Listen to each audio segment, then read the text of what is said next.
অধিকার প্রতিষ্ঠার আন্দোলন থেকে গণমানুষের প্রতিষ্ঠা, গণমানুষের যে ভোট ও ভোটের অধিকার প্রতিষ্ঠার যে আন্দোলন, সেই আন্দোলনের সামিল হয়ে আমাদের প্রতিষ্ঠিত যে গণ অধিকার পরিষদ হাঁটি হাঁটি পা রেখে আজকে 3 বছর অতিক্রম করেছে।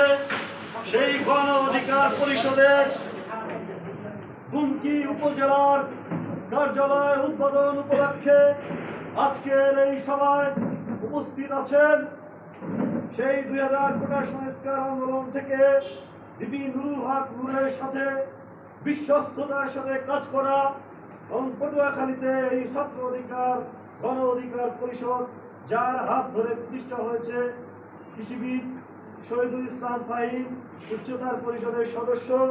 আমাদের মাঝে উপস্থিত আছেন পটুয়াখালী জেলার সদস্য সচিব শাহ আলম ভাই।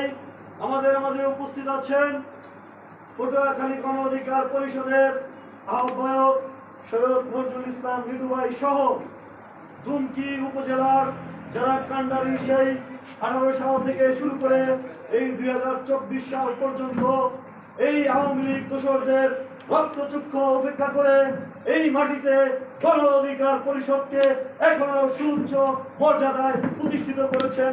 তাদেরকে আমার অন্তরের তল থেকে কিছু না বললেই না। যেমন আমাদের এখানে মুন্না ভাই আছেন, এখানে আমাদের নাসির উদ্দিন ভাই আছেন, আমাদের সুবর্ণা আপা আছেন। আমরা দেখেছি কতটা তারা নির্যাতনের মধ্যে, কতটা হুমকির মধ্যে তারা এই ধুমকিতে গণ অধিকার পরিষদের পতাকাকে সুরক্ষিত রেখেছেন এবং অত্যন্ত মর্যাদায় রেখেছেন। প্রিয় নেতৃবৃন্দ, আপনারা দেখেছেন যে 18 সালের যে কোটা সংস্কার আন্দোলন, সেটি শুধু কোটা সংস্কার আন্দোলনই ছিল না, সেটি ছিল রাষ্ট্র সংস্কার আন্দোলনের মতো একটি আন্দোলন।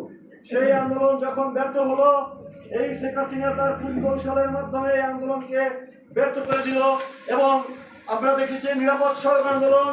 সেই সড়ক আন্দোলনেও কিন্তু এই আওয়ামী লীগের পতনের একটি সম্ভাবনা তৈরি হয়েছিল। সেখানে সড়ক আন্দোলনে যেহেতু আওয়ামী লীগের পতন হয়নি, সেই আন্দোলন থেকে কিন্তু এই 2024 সালের যে জনরোষ, এই 17 বছরের জনরোষ থেকে এই 24 সালের আন্দোলন আমাদের প্রিয় মহান নেতা বিপি নুরুল হক নূরের হাত ধরে কিন্তু এই যে তার শিষ্যরা তারা কিন্তু একজন বীর সৈনিকে পরিণত হয়েছে।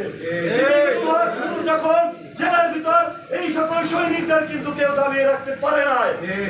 একজন বিপি নুরুল হক নূর হয়ে কিন্তু তারা এই বাংলাদেশের নেতৃত্ব দিয়েছে, এই ছাত্র জনতাকে নেতৃত্ব দিয়েছে এবং এই 2024 সালে একটি